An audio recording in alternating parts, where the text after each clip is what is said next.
What's up guys, and welcome back to Athena's Garage. In today's video, I'm going to show you how to convert a 6 volt CB125 to a 12 volt. It's pretty simple. Let's get right into it. If you guys are following along with this build, you'll notice the motor is actually in the frame right now, and there's some stuff on here, but we're going to talk about that in the next video. This video, I want strictly just to show you how to convert your 1980 CB125 6 volt to a 12 volt system.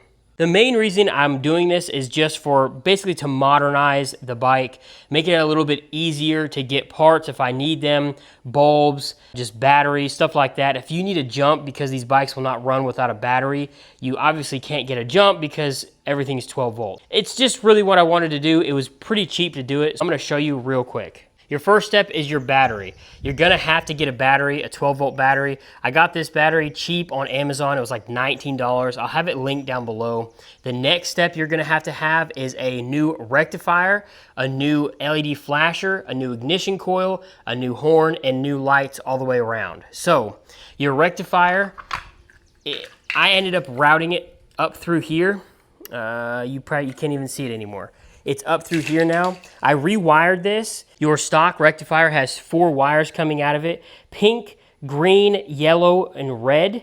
Now, the new rectifier has a black wire. That black wire, you just need to tie it into any existing black wire in the wiring harness. It's just basically 12 volt on when the key is on. So now that you've done that, if you've done that, you also need a 12 volt LED relay flasher. Now, I'll have this one linked down below. It's super cheap.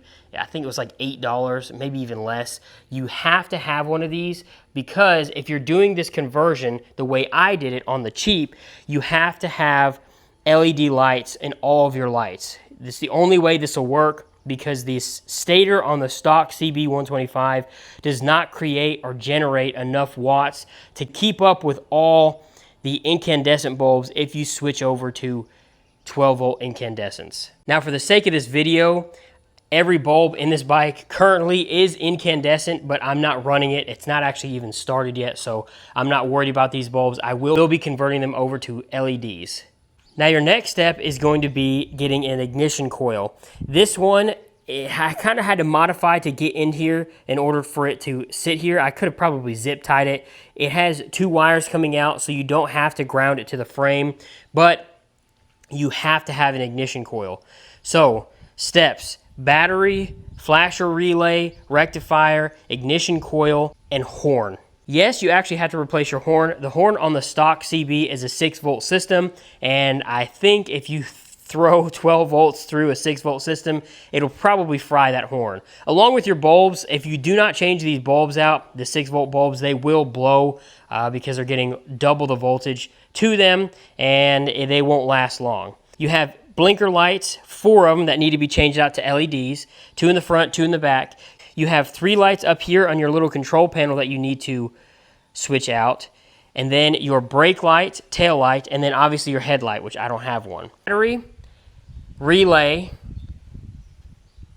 rectifier. Again, you're going to have to rewire your rectifier unless you can find the existing plug that'll fit that. I didn't.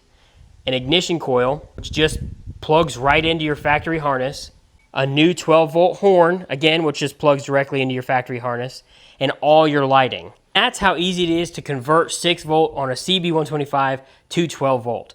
Now, if you want to get a little more technical and in-depth, you can replace the stator in order to generate more watts.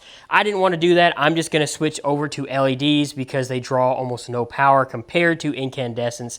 I think one of these turn signal bulbs draws almost 25 watts of power, where an LED is going to be brighter and draw out like 3 watts. 3 to 5. So it's like a fifth of the draw on these new LED lights that I'm going to get. All right, that's going to be the end of this one. Hopefully you understood that. It's kind of a quick video. I wanted to make this video quick because there weren't many out there on how to do this. And again, it is really simple. Wiring this rectifier is about the hardest thing about this process because you have to cut the factory harness, at least with this particular rectifier. I couldn't find one with the same exact plug, but it's so simple just to cut the connector off and just wire in those new wires. I mean, it's basic wiring on this. That's it, guys. I can't believe how easy it is to do this. I thought it was going to be a pretty difficult process, but It's really simple. So if you guys want to help support the channel, consider using some of the links in the description. I will have all the items I use in the description. I'll probably even throw the LED lights that I'm going to end up using for this thing in there. I haven't ordered them yet, so I don't know if they're going to be good or not. Maybe I won't link them. I don't know. If this helped you guys, consider subscribing. If you want to see this thing completed, consider following along. And that's it, guys. If you have any questions, tips, tricks, anything like that, leave them down below. I'll get to it when I can. I appreciate you. Have a good one. Bye.